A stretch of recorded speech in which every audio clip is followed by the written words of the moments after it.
Hello there everyone, and welcome to my review of the RiftBreaker Into the Dark DLC. Now before we begin, I am making this review on the assumption that you've already played or completed the base game of the RiftBreaker, which I have also done. So if you are looking for a full game review of the RiftBreaker, this isn't the video for you.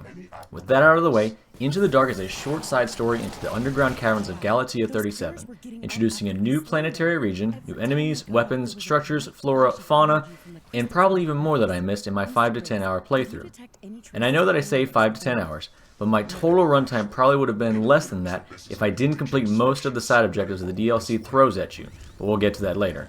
And even though it might not be the longest DLC I've ever played, Into the Dark is definitely, in my opinion, a positive addition to this game. I'm going to break this review down into two sections, the actual story and the gameplay. So on that note, let's begin. The story of Into the Dark is based around our pilot Ashley and her mechanical friend Mr. Riggs investigating a strange crystal anomaly that appears to be infecting everything around it, and it's coming from below the ground. They later discover that the source of this infection, which they dub Anorix, is a giant worm creature that the crystal seems to have taken control of. So now they are forced to follow the worm as they chase the creature deep into the planet's core. Story-wise, it's an interesting concept. You've got a cancerous growth that could potentially wipe out the entire planet if it's not eliminated, but it's basically hogtied to the back of a skyscraper-sized worm that can dig through solid rock with ease. Unfortunately, we don't see the worm moving around a randomly generated map, which I feel was a missed opportunity since we're all underground. But the boss fights with it are challenging and really intense, if you're not paying attention, so it more than makes up for that. Also, the banter between Ashley and Mr. Riggs isn't the most organic and fun to listen to, since most of it is just sci-fi fantasy babble like neutrino bursts, which I don't think are even proven concepts yet. But they do have some chemistry and make you feel immersed in the story unfolding there. All in all, the story isn't the most engaging, but it serves its purpose of giving the player a reason to be mining into the planet's crust.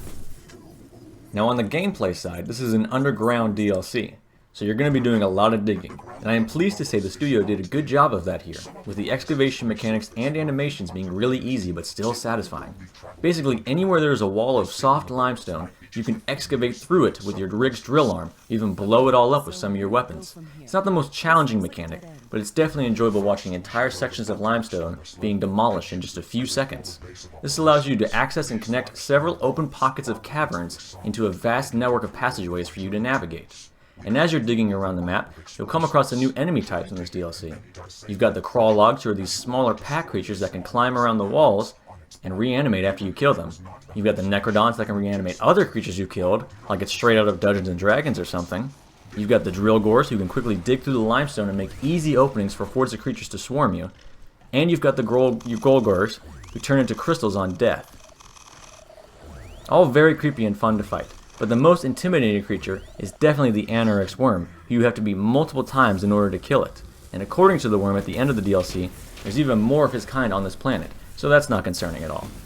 Of course, the game gives you a bunch of new tools, weapons, and skills to use, such as the immolator that shoots large fireballs, the bouncing blades gun that shoots ricocheting saw blades, and the pickaxe for my DRG fanboys out there. There's also other new skills, like the literal black hole, but those are boring, so we're going to skip over those for now. You also get new economy buildings as well for your bases. The energy pylon is basically a 5G cell tower and lets you connect power grids wirelessly across the entire map. And the mining drone plus loot collectors automatically pick up nearby resources and loot, so you can focus on more, quote-unquote, preserving the ecosystem. So you've got cool new guns, tough new enemies, a new region to explore, and a new story. All in all, this DLC is a win for Exor Studios, right?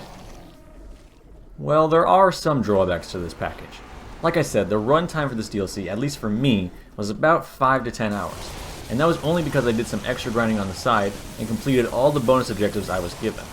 Of course, I had already finished the base game and Metal Terror DLC, so I was already pretty strong when I jumped into the dark, no pun intended.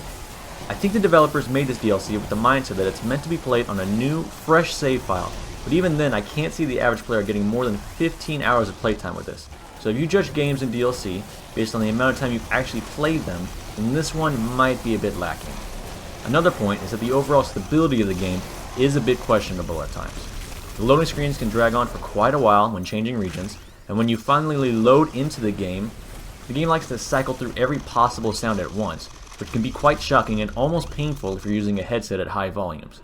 There's also a visual glitch when excavating large piles of stone at once, which blocks your vision for about 1 or 2 seconds in that area. These last 2 issues are minor that I'm sure can be addressed quickly, but as a reviewer it's my job to give you the full picture, so I felt these issues should be mentioned. And even though there is room for improvement, I think Into the Dark is definitely a welcoming addition to the RiftBreaker franchise and worth the current price of $10 USD. The story, I would give a solid 7 out of 10. It's above average, but it could have been better had they taken more time to flesh it out.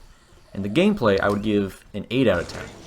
This DLC definitely mixes up the usual formula by basically adding Mercy from Overwatch and letting half the creatures be resurrected after dead, which forces the player to either fight a war of attrition or be tactical in taking out the Necrodons first before everything else.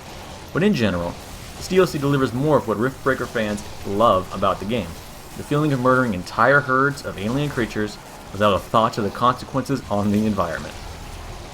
Thank you very much for watching this review. I am constantly looking for feedback, both positive and negative, so if you have any comments or criticisms, feel free to leave your honest opinions in the comments below. Thank you again, and goodbye.